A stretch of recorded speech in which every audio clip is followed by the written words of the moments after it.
J'ai effectué mon premier test matériel sur Passion Trail en parlant chaussures et plus particulièrement du modèle Fuji Trabuco 7 de chez ASICS.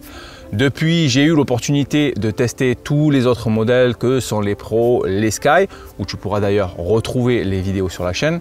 Et il ne me restait plus qu'à tester le modèle Light de la gamme et c'est exactement ce dont il sera sujet aujourd'hui, mais pas que.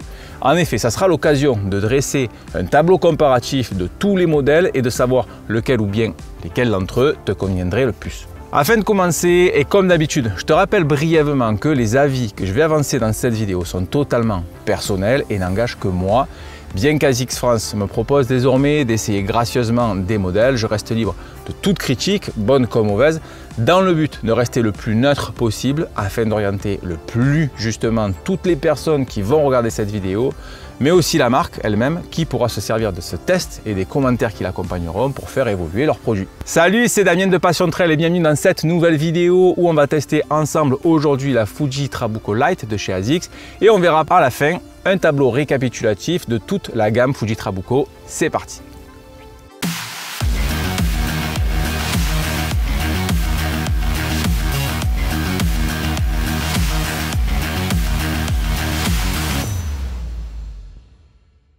Esthétiquement parlant, la Fuji Trabuco Light a un look plutôt agressif, mais son coloris noir, bleu, jaune est vraiment joli. Moi j'aime beaucoup ces petites écailles là floquées sur le mesh.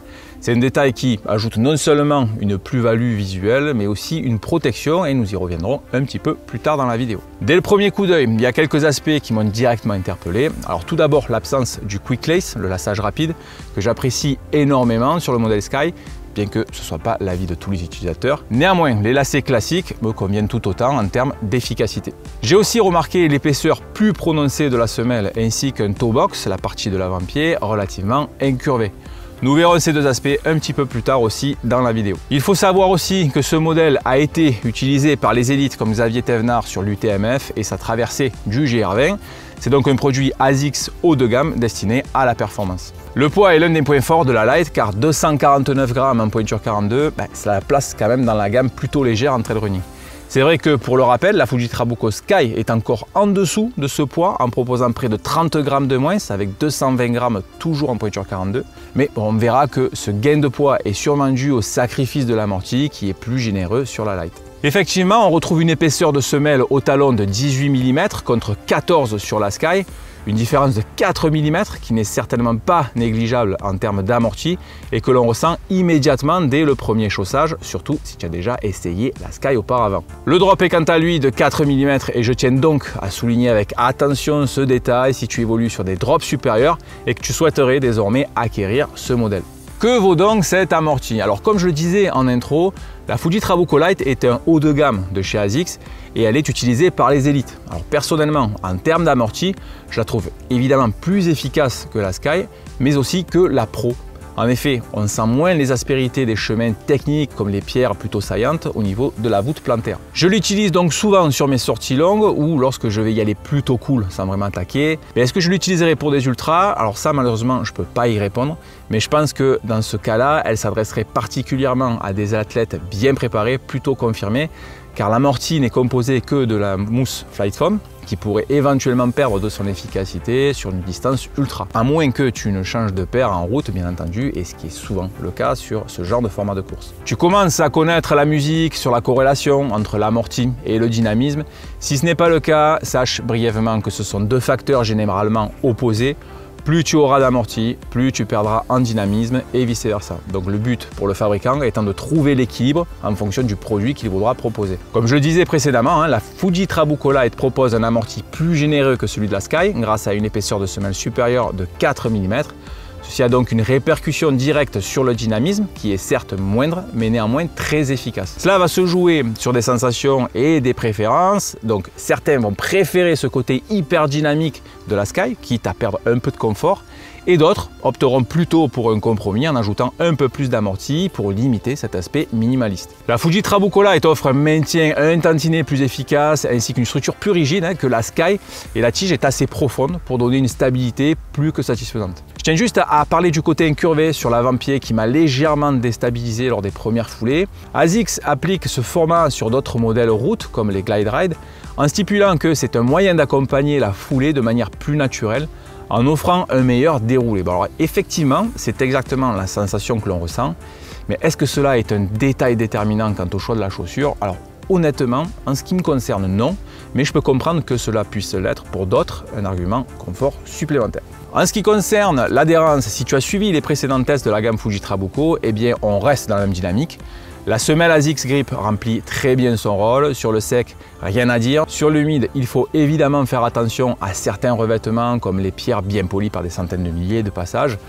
Je n'ai jamais eu l'occasion de la tester sur des terrains très gras, mais quoi qu'il en soit, l'adhérence de manière générale ne m'a jamais déçu sur cette gamme. Je tiens tout de même à préciser aussi que la marque a le mérite de proposer sa propre technologie de semelle, là où d'autres concurrents par exemple font appel à des valeurs sûres comme la société Vibram. Côté protection, comme je le disais en intro, ASICS a donné un côté esthétique au pare-pierre en lui donnant un aspect écaillé progressivement étalé sur le mesh. Bon, comme les autres modèles de la gamme là aussi, j'ai rien à déplorer quant à l'efficacité des protections, ça fait le job, et pas de traces d'usure particulière sur le mesh après 150 km. Comme à mon habitude, je ne manquerai pas d'y revenir dans les prochains mois si un souci devait survenir.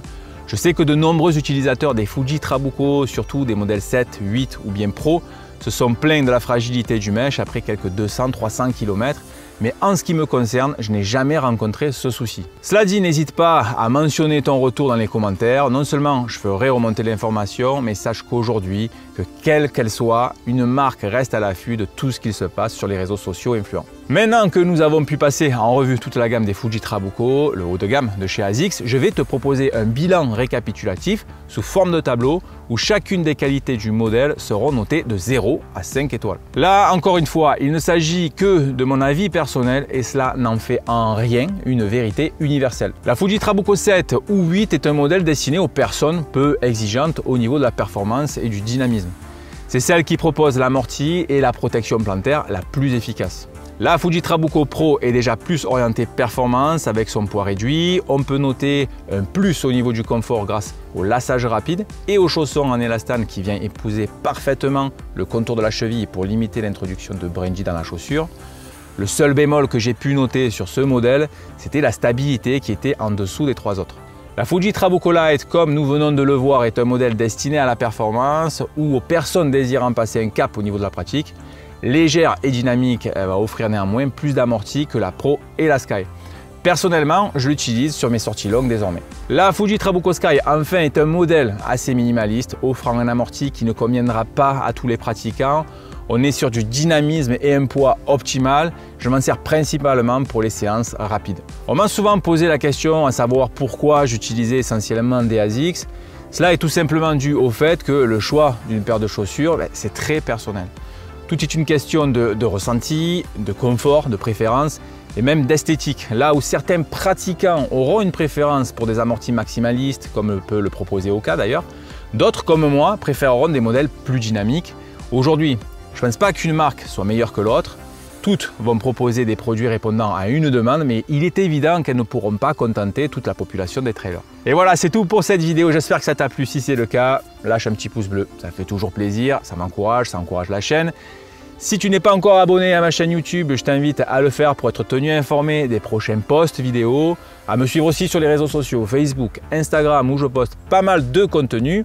Si tu as une question au sujet de la vidéo que l'on vient d'aborder aujourd'hui, je t'invite à le faire dans les commentaires ci-dessous et je me ferai évidemment un plaisir d'y répondre. Quant à nous, on se dit à bientôt pour de prochaines vidéos et d'ici là, n'oublie pas, ne reste pas en bas, prends la hauteur. Salut, ciao!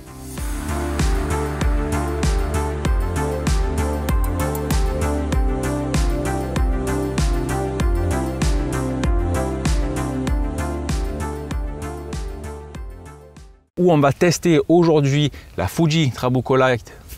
Où on va tester aujourd'hui donc la Fuji Trabuco Lite. Et là, c'est pas like, c'est light. Côté protection, côté protection,